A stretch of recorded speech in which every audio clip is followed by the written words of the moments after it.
First of all, thank you for this opportunity, and it is very good that you consider the head of delegation as the focal point, because you rightly say that it is the head of delegation that has to give the political support to the guidelines. I think that the guidelines have been explained at various meetings of the Human Rights Defenders Organization and all human rights organizations in general. And I'm very proud to say that the delegation in Guatemala has been using them all the time, and that those guidelines have been supporting the organizations involved in human rights defense. Guatemala passes through a complex situation, and indicatively, for example, we had in 2013 631 cases registered of attacks of human rights defenders. We also had last year a very important transitional justice case where human rights defenders and other witnesses felt threatened. So the delegation has used both the guidelines, all the instruments of political incidents, of political protection of the human rights defenders, but we have also used the special fund for extraordinary measures to provide protection to witnesses and human rights defenders. Guatemala, we have set up an informal mechanism in 2009, the filter group. The filter group, that it is presided by the delegation, is a platform where human rights defenders, but also in general human rights organizations, that they feel threatened or they want to underline the importance of a case, or they want to draw our attention to a case. They come, they present their case in this filter group. It's not only the EU, but also other countries like Switzerland and Norway that participate. The human rights defenders, they have a platform that they come and they draw our attention. Then, once the filter group considers and examines the case, they come up to the level of the head of delegation, and on the basis of that I can do démarches towards various ministries and towards the General Attorney's Office in order to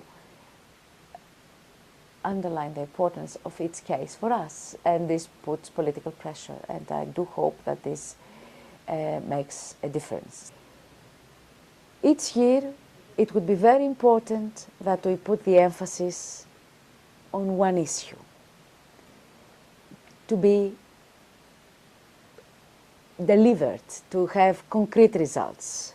Then around this issue we could work. A strategy, and a united voice, that would help enormously. I think the guidelines would need to have in the preamble something that's saying that the guidelines, an effort will be made to put the guidelines clearly as the mandate of the heads of delegations in the various fora, on the part of the headquarters again. And I think that maybe, as I said, reinforce annual meetings for key countries that they represent an important challenge in terms of human rights, but they are not yet under an institutional format like an association agreement or a cooperation agreement.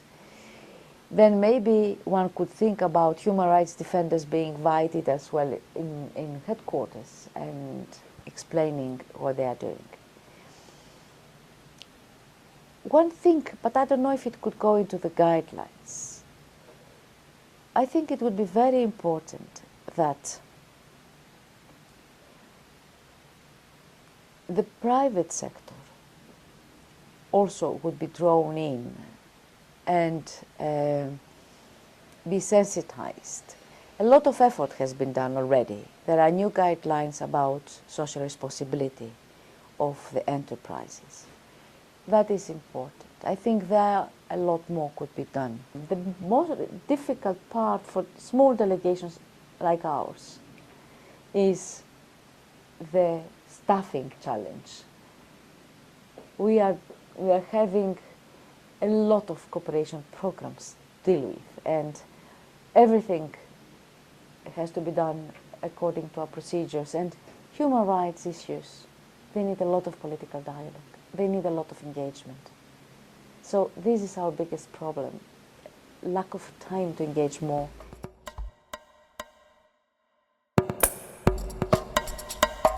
Los defensores de derechos humanos en Colombia valoramos de manera positiva parte del trabajo que hacen las embajadas y la delegación europea en el cumplimiento de las directrices en materia de derechos humanos y acompañamiento a defensores. Sin embargo, creemos que es importante cuando se hacen procesos de evaluación poder identificar falencias. Podría señalar 3 elementos particularmente. Primero, Colombia es un país que vive una situación de crisis humanitaria en algunas regiones y de graves violaciones a los derechos humanos, de persecución a los defensores y defensoras de derechos humanos, principalmente en las regiones apartadas del país. En consecuencia, muchas veces el trabajo que se hace en la capital del país se queda totalmente corto frente a lo que es las acciones o los riesgos que tienen los defensores y defensoras de derechos humanos por fuera de Bogotá. La mayor parte de las personas asesinadas, no solo en 2013, sino en los años anteriores, hablamos de decenas de defensores y defensoras de derechos humanos, se encontraban precisamente en zonas de provincia, por llamarlo de alguna manera. Y sería muy importante que la delegación europea, las embajadas de la Unión Europea pudiesen llegar allá, pudiesen acompañar a los defensores y defensoras de derechos humanos allá y hacer un debido seguimiento para impulsar que el Estado a nivel nacional se haga responsable de lo que está sucediendo en cada una de estas regiones.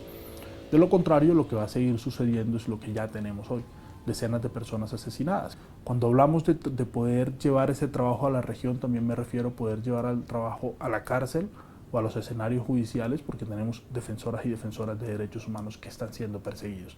Y es vital que se pueda dar un seguimiento allí donde es necesario, y no solamente el trabajo que se viene haciendo, repito, y lo reconocemos de manera positiva desde el espacio de Bogotá. Creemos además, y este sería el segundo aspecto, que hace falta un seguimiento mucho más profundo a determinadas situaciones. La situación de defensores y defensoras de derechos humanos en Colombia es muy grave.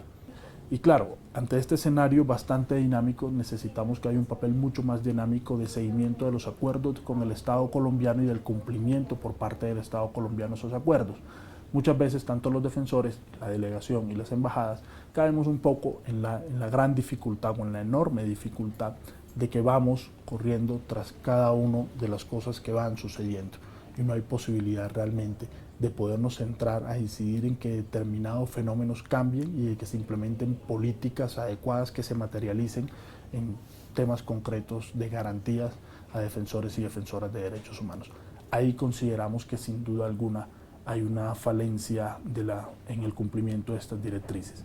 Y el tercer elemento yo consideraría que se debería dar un mayor acompañamiento a la labor de los defensores y defensoras de derechos humanos y que se pueda realmente avanzar a partir de los llamados de atención que hacemos los defensores y defensoras de derechos humanos, que los hacemos muchas veces antes de que ocurran muchos hechos, pero que por determinadas acciones o por la lentitud propia de la diplomacia, lastimosamente esos hechos se terminan concretando en situaciones trágicas, en situaciones de sangre, sin que se pueda dar una intervención efectiva de parte de la comunidad internacional y en este caso de la Unión Europea.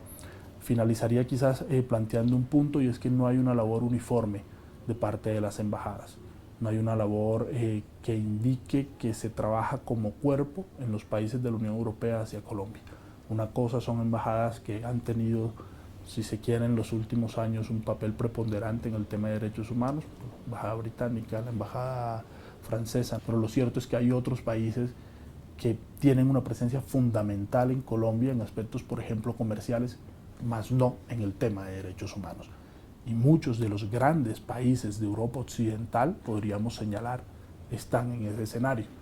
Muy bien en el tema comercial, muy bien en el tema de buscar esos intercambios y el papel de las empresas europeas en Colombia, y muy tímidos a la hora de mirar el acompañamiento a los defensores y las consecuencias del trabajo o del ingreso de esas empresas europeas en Colombia y lo que está pasando en muchos territorios en los cuales esas empresas están. Ahí creo que hay una falencia bastante importante que merece ser analizada y merece ser corregida, Yo creería que las directrices no hay que cambiarlas. Es imposible que cada rato estemos cambiando cosas y cada vez que estemos detectando falencias estemos cambiándolas.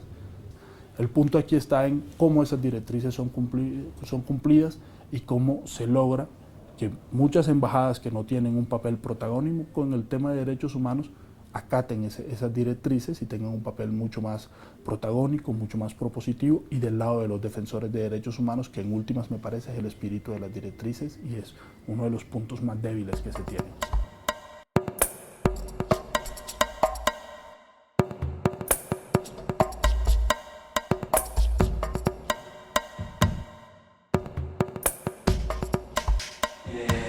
No conozco lo suficientemente esas medidas de la Unión Europea de protección de defensores y defensoras, pero una parte, lo más importante, creo que sí, me las han explicado, sobre todo cuando he estado varias veces en Europa, en Bélgica. El conocimiento que tengo sobre las directrices para defensores y defensoras de derechos humanos impulsadas por la Unión Europea hace 10 años prácticamente, fue muy reciente. En el mes de diciembre del año 2013, a principios del mes, yo acudí a Bruselas al Foro de Derechos Humanos y Organizaciones No Gubernamentales realizado por la Unión Europea, y en ese contexto de la visita al foro tuve la oportunidad de entrevistarme con representantes de distintos gobiernos en el COJOM. En ese contexto fue que me hicieron mención sobre las directrices. Como organización no hemos hecho uso de estas directrices. Que sí es bastante influyente la opinión que pueda dar la Unión Europea respecto a la importancia que le dan a cuidar nuestras vidas de los defensores y defensoras. Basta que alguien pregunte por esto para que el gobierno mexicano nos tenga más respeto. Lo más importante son las gestiones directas que ha tenido la Unión Europea con el gobierno de México. No en el sentido de violentar protocolos, no en el sentido de ordenarle a México lo que tiene que hacer, no en el sentido de decirle lo que tiene que hacer, pero sí mostrando su preocupación, ¿sí?, abiertamente al gobierno de México, y decirle que está preocupada por la inseguridad que corremos nosotros, los y las defensoras y defensores en México.